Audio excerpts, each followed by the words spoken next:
ambayo mnakumbuka mauaji yaliyotokea tarehe 10 mwezi Mei mwaka huu 2025 yaliyomhusisha mwalimu wa dini maarufu kama katekista wa kanisa Katoliki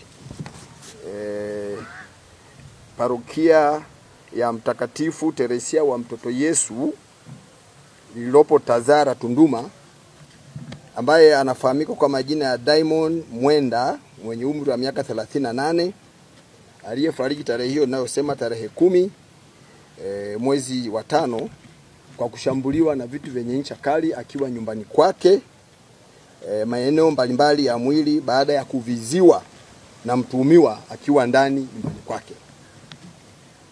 Katika misako na operation ambayo tumeendelea, tumeweza kumkamata mtuhumiwa mmoja ambaye amefahamika kwa jina la Lamek Melitus Mwamlima mwenye umri wa miaka 29, ni fundi magari mkazi wa Migombani, Tunduma, ambaye alikamatwa Mei 20, maana siku 10 baada ya tukio. Kuna mtuhumiwa mwingine baada ya kumkamata huyu, kuna mwingine amefahamika, jina tunalo, naye pia bado tunamtafuta, ambaye alishirikiana na huyu katika tukio hili la mauaji ya huyu mwalimu wa dini.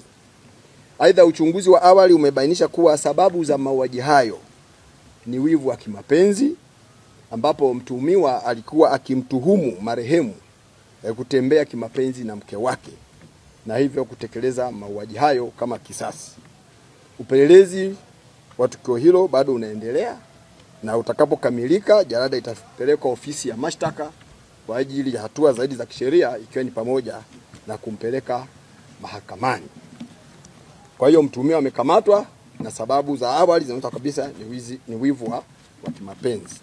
Pia kwa wetu wa Songwe kuacha kujichukulia sheria mikononi, kwani matatizo na migogoro ya kifamilia ama ugoni kama tulivyosema yanaweza kushughulikiwa na vyombo maalum vilivyokasimiwa kushughulikia matatizo kama hayo. Umehisi ugoni ni kosa, lipo, utakwenda mahakamani, lipo vyombo hapo, ustawi wa jamii watakusaidia na wanasheria jinsi ya kutatua matatizo kama hayo, na si vinginevyo. Kufanya mauaji kwa sababu tu ya kuhisi kwamba mwenza wako anachepuka si jambo jema. Tutapoteza watu bila sababu za msingi. Wananchi, tufuate sheria. Tunajua inauma unapopata taarifa kwamba mwenzako anafanya ndivyo sivyo, lakini sheria zipo, tufuate taratibu ili ziweze kutatuliwa kwa mujibu wa sheria na taratibu.